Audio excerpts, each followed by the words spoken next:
오늘 말씀의 제목은 도구화된 신앙입니다. 오늘날 교회는 세상으로부터 이런 말 저런 말 또 조롱을 당하고 있죠.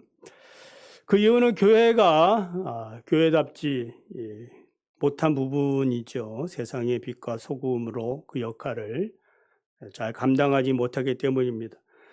삶의 어떤 역동성을 가지고 또한 거룩한 능력을 가지고 살아가야 되는데 그렇지 못한 또 우리들의 또 잘못도 있는 겁니다.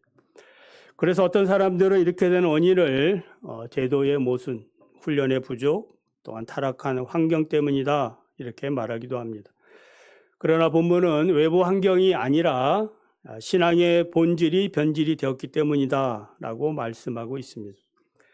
그래서 어떤 성도들은 하나님을 우주의 주권자로 경배하는 것이 아니라 자신의 성공과 평안과 또한 자녀의 번창과 안정을 위한 도구로 생각하는 경향이 있습니다.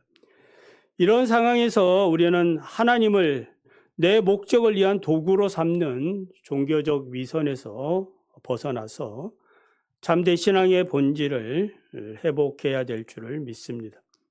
도구화된 신앙에 대해서 두 가지만 말씀을 드립니다. 첫째는 도구화된 신앙은 거짓 확신에 기초합니다. 5절에서 9절을 보면 이스라엘이 블레셋과의 1차 전투에서 패배한 다음에 실로에서 여호와의 궤를 가져옵니다.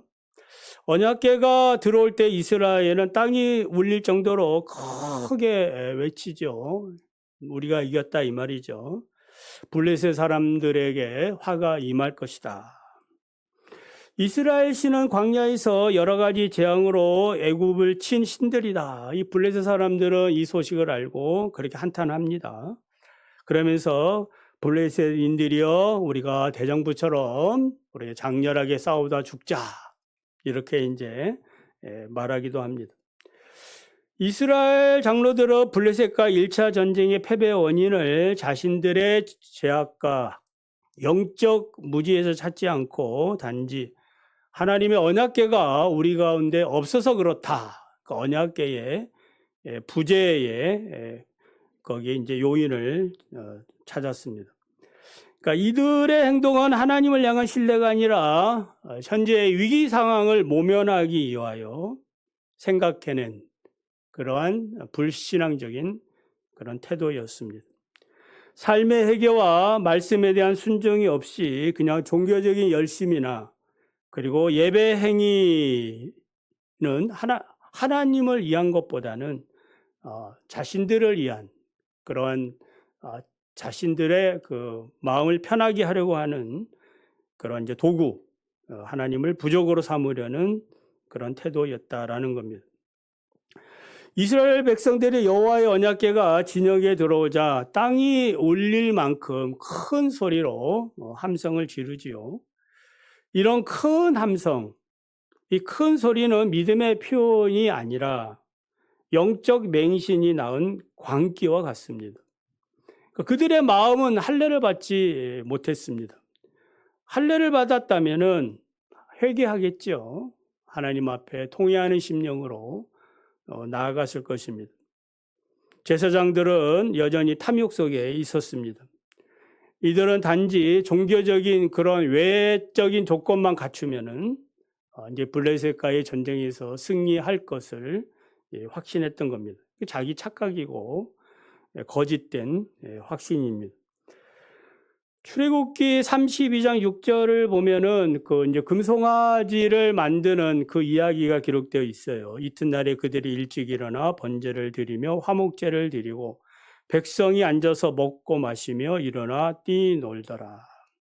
그러니까 모세가 이제 시내산에 올라가서 하나님과 이제 교제하는 그 기간이 길어지자 백성들은 자기들을 인도할 지도자가 없다. 이러면서 하나님을 만들자. 그래서 금송아지로 하나님을 만들었습니다. 그리고 그 형상을 만들어 놓고 이것이 여호와다라고 하면서 축제를 지금 벌인 거죠. 종교적 열정과 기쁨은 가득했습니다. 얼마나 충만합니까? 그러나 실상은 무엇입니까? 하나님이 가증히 여기는 우상 숭배의 현장이고 가짜 확신으로 가득 찬 곳입니다. 11세기에서 13세기까지 유럽을 휩쓴 그 십자가 운동이 있습니다. 십자가 전쟁, 십자군 전쟁. 종교적 광기의 역사적 참극이죠. 하나님이 그것을 원하신다라는 캐치프레이를 그 교황이 선동함으로 수많은 기사들과 군중들이 영적 흥분 상태에 빠져가지고 성지를 탈환하자라는 그런 명목으로 이렇게 전쟁을 오랜 시간 동안에 벌였습니다. 그들의 중심에는 약탈과 권력욕이 가득했고 이슬람 교도뿐만 아니라 같은 기독교인들을 죽이는 그러한 학살의 죄까지도 범하고 말았습니다. 여러분 그 가짜 약 그 플래시보 효과를 알고 있죠? 가짜 약인데 이거 먹으면은 낫습니다. 진짜 약처럼 믿고 복용을 하면은 환자의 이 심리적인 그런 이제 확신으로 인해 가지고 일시적으로 통증이 완화된다라는 그런 이제 이론이죠. 회개 없는 종교적 수단하는 바로 이 영적 플래시보 효과와 같아요. 영혼은 죽어가고 있는데 언약궤를 이제 가지고 왔다라는 심적인 그 안도감으로 인해서 백성들은 큰 함성을 내고 우리가 이제 살았다라고 이렇게 이안을 삼습니다.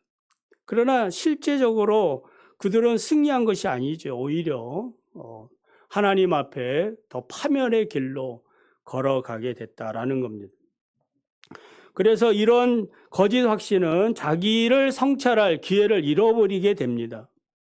그러니까 오늘도 우리가 하나님 앞에 나왔을 때 자신을 조금이라도 돌아보는 시간이 되기를 원합니다. 아멘. 하나님 앞에 내가 어떤 사람인가를 한 주간 또 우리가 돌아볼 시간이 바로 이 예배 시간이에요. 말씀을 듣는 시간입니다. 그래서 하나님의 공의로운 또 뜻을 내가 왜곡하며 살고 있지 않는지, 영적 분별력을 제대로 하고 있는지, 이걸 잃어버리게 되면은 우리가 예배드렸다라는 그런 그 마음 하나 위로받고 돌아가는 것은 큰 어려움을 우리가 처할 수 있게 된다라는 이야기도 됩니다. 엘리야 시대 때의 갈멜사 전투를 알고 계시죠? 바알 선지자 450명은 아침부터 저녁까지 몸을 상해가면서 광기 어린 춤을 추면서 소리를 지르죠. 바알이여, 바알이여, 불을 내려주소서, 불을 내려주소서. 그들은 그렇게 소리 지르고 함성을 질렀지만 아무런 응답이 없습니다. 거짓 확신의 결과입니다. 그러나 엘리야는 무너진 여호와의 제단을 수축하고 하나님의 언약에 근거한 믿음의 기도를 드립니다. 참 하나님, 참 선지자 누구신지 보여주옵소서. 그때 하늘에서 불이 내려 제단에 불을 태우고 하나님 영광을 받으셨습니다. 예수님은 이런 거짓된 확신은 마치 모래에 의해 지은 집과 같다라고 말씀하고 있죠. 외관은 화려하고 웅장하고 겉으로 볼 때는 무너지지 않을 것 같이 멋있는 그런 집이지만은 기초가 바위가 아니라 모래에 의해 세워져 있기 때문에 얼마 가지 않아서 풍랑과 비바람이 치게 되면 홍수가 오게 되면은 한순간에 흔적도 없이 쓸려 가게 됩니다. 참된 확신은 반석 위에 세워지지 않는 그러한 신앙의 모습들이라고 볼 수 있습니다.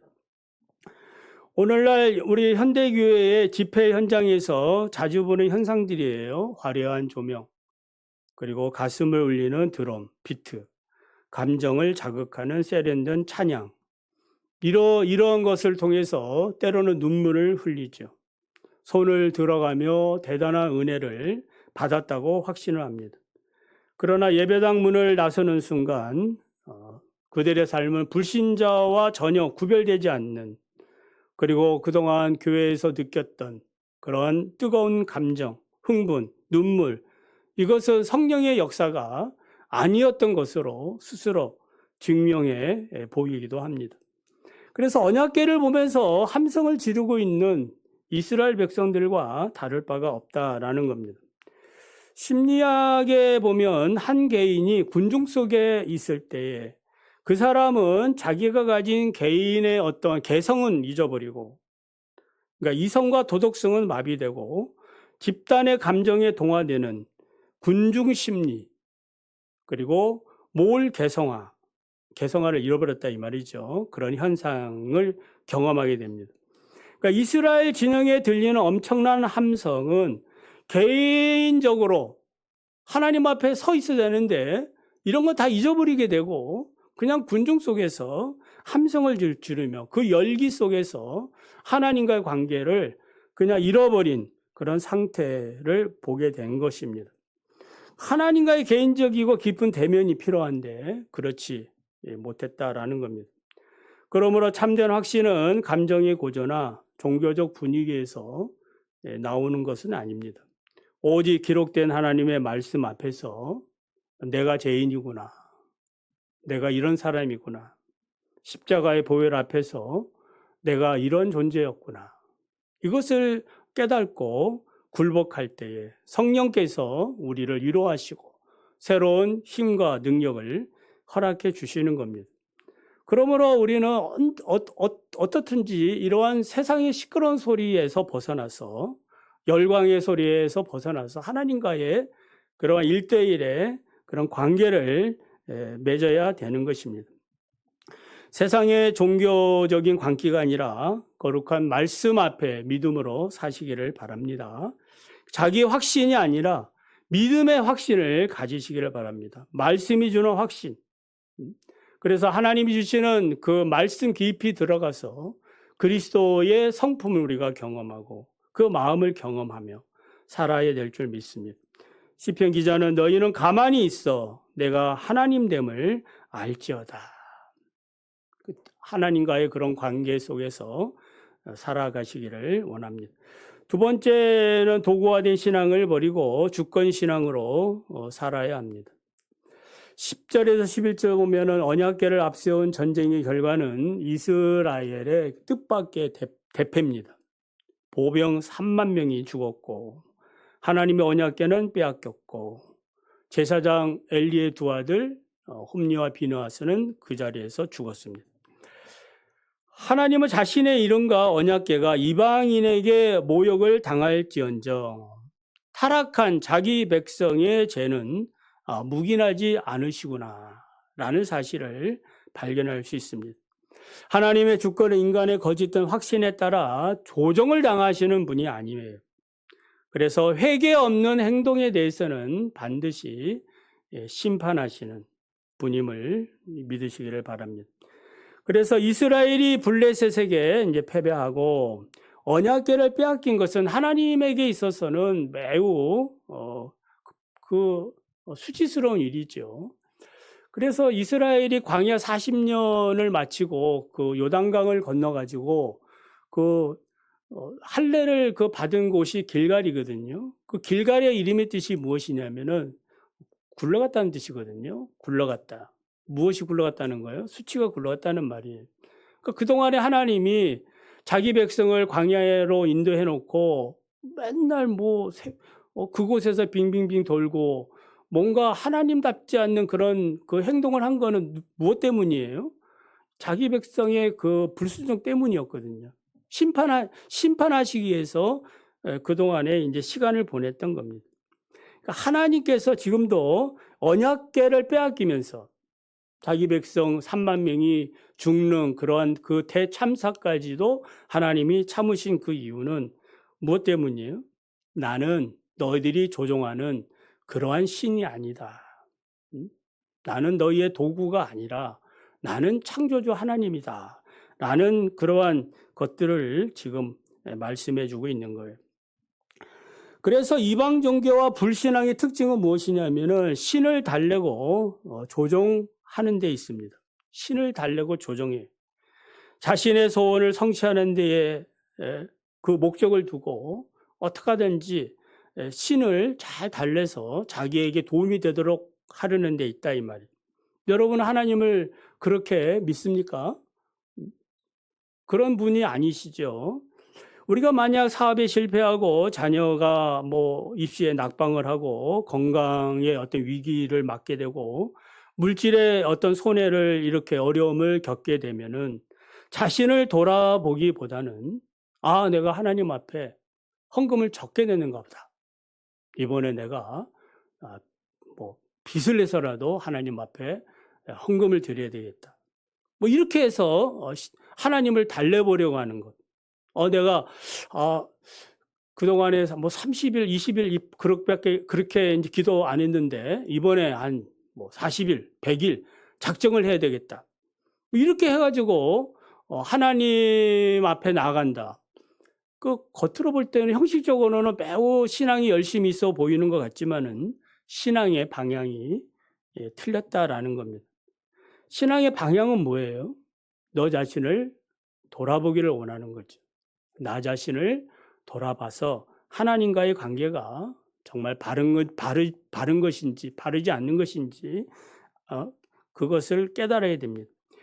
솔로몬이 1,000번제를 드린 것은 하나님을 달래고 조롱하고 조종하기 위해서 그렇게 1,000번제를 드리는 게 아니었다 이 말이에요.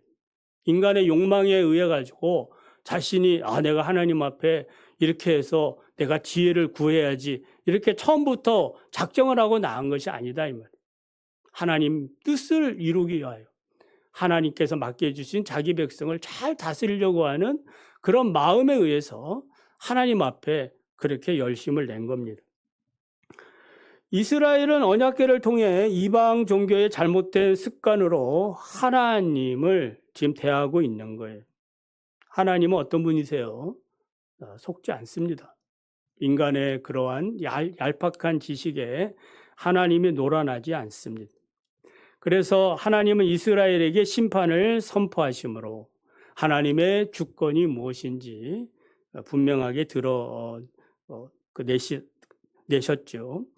예레미야 7장 4절을 보면은 너희는 이것이 여호와의 성전이라 여호와의 성전이라 하는 거짓말을 믿지 말라.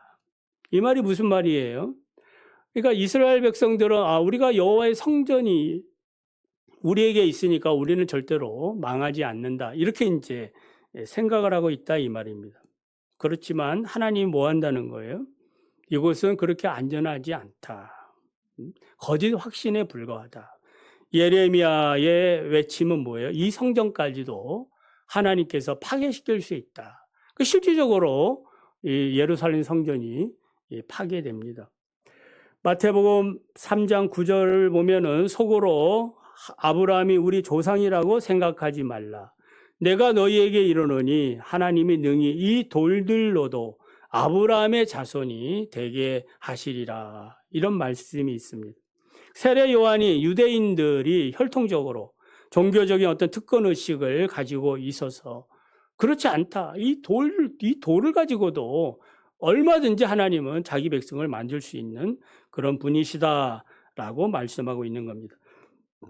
그러므로 우리는 도구화된 신앙을 버리고 하나님의 주권 신앙을 회복해야 될 줄 믿습니다. 이 주권 신앙이란 어떤 신앙이에요?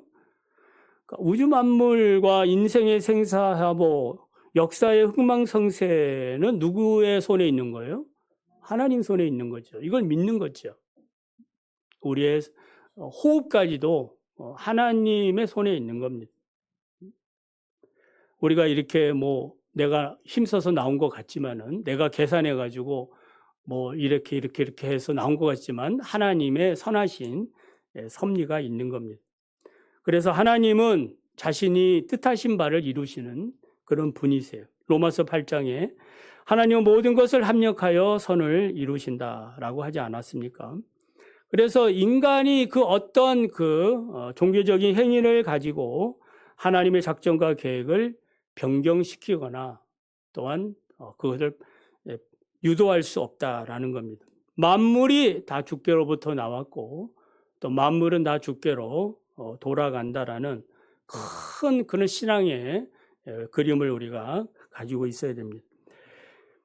AD 410년, 주후 410년 영원할 것 같았던 기독교 제국 로마가 서고트족의 침공으로 함락됩니다. 수많은 그러한 그리스도인들은 어떻게 기독교 제국이 이방인에게 멸망할 수 있을까? 이런 질문이 나올 수밖에 없죠. 하나님이 이 로마를 축복하고 영원한 그러한 나라로 세워져야 되는데 망했다 이 말이에요. 이때 이제 성 아우구스티누스가 신의 도성이라는 그 유명한 책을 저술합니다. 신의 도성. 이 신의 도성은 땅의 도성은 하나님의 주권에 의해서 언제든지 무너질 수 있다. 그 얘기예요. 땅은 영원하지 않다. 반면에 하나님께 속한 영원한 도성이 있는데 하나님 나라지요. 그 나라만이 그 킹덤, 그 하나님의 나라만이 영원히 하나님의 주권 속에 보존이 된다라는 그런 내용입니다. 미켈란젤로의 바티칸 시스티나 성당 천정에 그려져 있는 그 유명한 그림이 뭐예요? 최후의 심판이죠. 거기에 보면은 그 중심에 계신 예수 그리스도는 어떤 분으로 묘사되고 있느냐 하면은 우주의 그 심판주로 이렇게 묘사되고 있어요. 주님은 온유한 그러한 분이시기도 하지만은 그러나 죄와 이선에 대해서 인간의 모든 역사를 주님이 주관하시고 거기에 대해서 판단하시는 분이시다라는 것을 이제 미켈란젤로가 그림을 통해서 표현한 겁니다. 말씀을 맺습니다. 이스라엘은 언약궤라는 외형적인 물질에 집착을 했지요. 그 언약궤 안에는 무엇이 들어 있습니까? 무엇이 들어 있죠? 십계명이 들어 있습니다. 십계명에 있는 그 하나님의 말씀에 대해서는 관심은 없고 그냥 껍데기만 지금 관심이 있는 거예요. 하나님의 말씀을 지키는 것에 대해서는 무시했다라는 것이 핵심입니다. 오늘도 우리에게도 마찬가지일 수 있습니다. 교회라는 거룩한 건물, 또 내가 받은 이 직분들, 그리고 매주 우리가 드리는 이 예배, 이런 것에 대해서만 우리가 안주하면 안 된다 이 말입니다. 처음에도 말씀드렸듯이 우리가 이 시간을 통해서 자신을 성찰해보는 그런 시간을 보낸다면은 그 여러분의 영혼에 유익이 되는 거죠. 오늘도 인생은 짧고 하나님은 위대하시구나. 내 신앙은 지금 어디에 서 있는가? 우리 자신을 돌아보게 되는 겁니다. 그래서 살아계신 하나님께서 우리에게 요구하시는 것은 외적인 그런 형식적인 신앙, 부적 신앙, 도구화된 신앙이 아니라 하나님 앞에 우리가 온전히 하나님의 그 뜻, 주권에 따라 우리가 순종하며 살기를 원하는 그런 신앙이 인간적인 그러한 그 도구화의 기술만 우리가 늘어가는 게 아니라 이건 버리고 진심으로 하나님만을 사랑하는 그런 진실된 그런 신앙의 그런 회복이 있기를 원합니다. 그래서 내 삶에 어떤 환경이 조성이 되더라도 오직 주님만이 내 영혼의 왕이심을 고백하는 주권신앙으로 사시기를 바랍니다.